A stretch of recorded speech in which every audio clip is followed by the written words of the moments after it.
Bolehkah kita baca Quran di kubur? Ya. Apa dalilnya?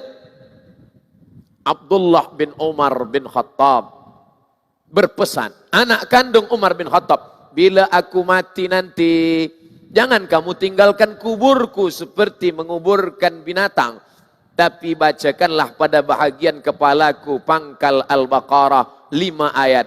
Alif Lam Mim, dzalikal kitabu la raiba fihi hudal lil muttaqin, alladzina yu'minuna bil ghaibi wa yuqimunas shalah wa mimma razaqnahum yunfiqun, walladzina yu'minuna bima unzila ilaika wa ma unzila min qablik wa bil akhirati hum yuqinun. Ulaika ala hudan min rabbihim wa ulaika humul muflihun. Pada bagian kaki bacakanlah ujung Al-Baqarah 3 ayat. Tengok dalam kitab Ruh yang ditulis oleh Imam Ibnu Qayyim Al-Jauziyah, murid daripada Imam Ibnu Taimiyah. Artinya amalan membacakan Al-Quran itu pun dilakukan oleh sahabat Nabi. Bila hari ini ada orang berpemahaman, jangan bacakan kerana bacaan Quran tidak sampai, saya tak paksakan. Kerana ada juga setengah ulama yang berpendapat demikian. Tapi saya ikut yang meyakini pahala bacaan Quran untuk orang meninggal dunia sampai. Bila ada orang menentang saya, Ustaz Abdul Somad, menurut saya bacaan Quran itu tidak sampai, saya tak marah. Saya cukup tanya saja nama dia. Nama awak siapa? Untuk apa? Bila awak mati nanti saya kirimkan. Bila tak sampai cepat-cepat bagi tahu. Sebab kita tak boleh paksakan pendapat kita pada orang lain. Sedangkan salam sampai bila kita lalu di makam, jangan mulut diam saja. Apa yang kita ucapkan bila lalu di makam?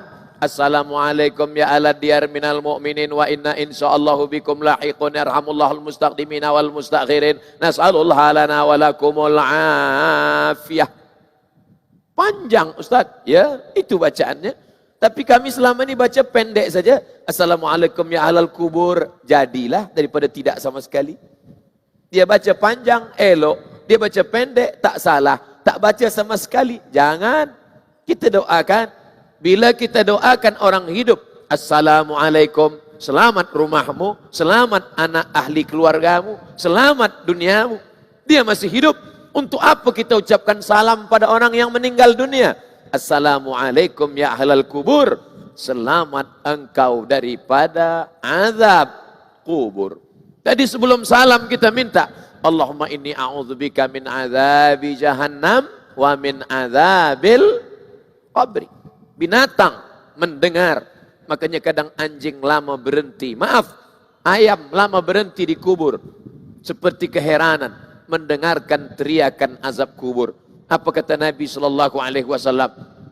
Kalau kamu boleh mendengar yang aku dengar, mungkin kamu akan pengsan dan mati. Bayangkan kalau kita boleh mendengar apa yang dia dengar, na'udzubillah, ini sengaja dipanjangkan Allah umur kita. Tidak dia dengarkan apa yang didengar oleh baginda, supaya kita boleh hidup bekerja, boleh hidup berjamaah, tapi bahwa kita akan mati. Apakah Abdul Somad yang hari ini tegak berdiri, lalu kemudian dia akan mati, boleh hidup kembali? Ya, dalam Yasin kita diingatkan, innama amruhu idza arada syai'an ayyaqula lahu kun fayakun. Tapi kulit sudah dimakan cacing tanah, tulang belulang akan hancur berkeping.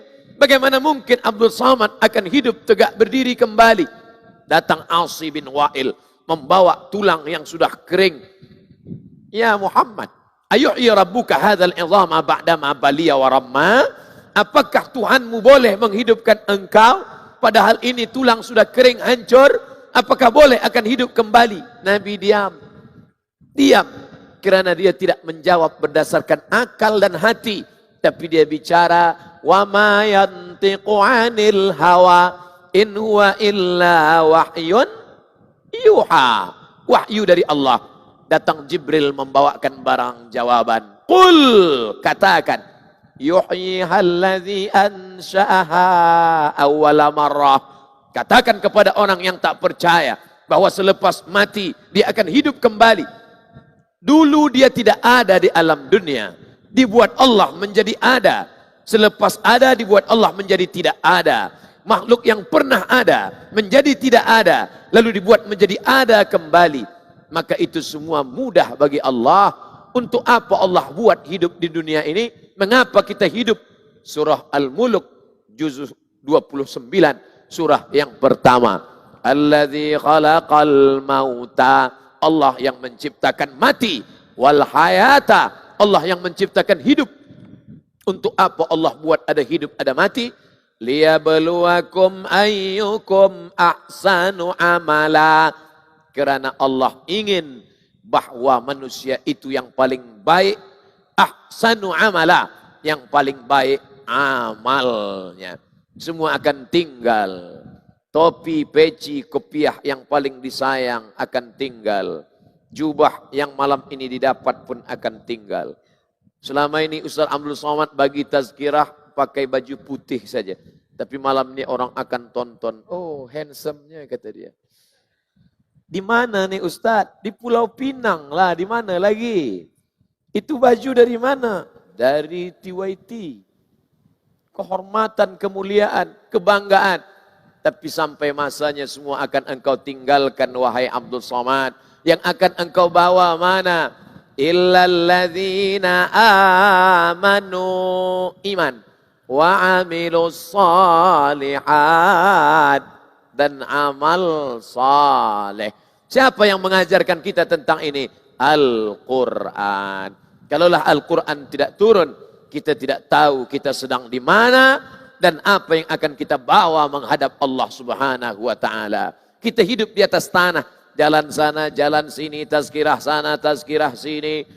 Semalam di Perak, sebelumnya di Kelantan, hari ini di Pulau Pinang, esok akan pergi ke Kedah, lepas dari Kedah ke Negeri Sembilan, dari Negeri Sembilan akan kembali ke Riau, Sumatera, selepas itu pula akan sampai bila berhenti ini? Sampai malaikat maut mencabut nyawa. Fa idza faraghta fansab. Bila engkau selesai daripada suatu aktiviti, jangan berhenti.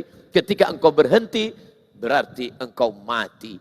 Oleh sebab itu maka selagi hayat dikandung badan, sekali ruh masih ada dalam jasad, maka kita tak pernah berhenti beramal. Orang beriman itu pandangan matanya ibadah, pendengaran telinganya ibadah, langkah kakinya ibadah, hayunan tangannya ibadah, minumnya ibadah, makannya ibadah, tidurnya pun ibadah. Tapi kalau boleh janganlah tidur sekarang.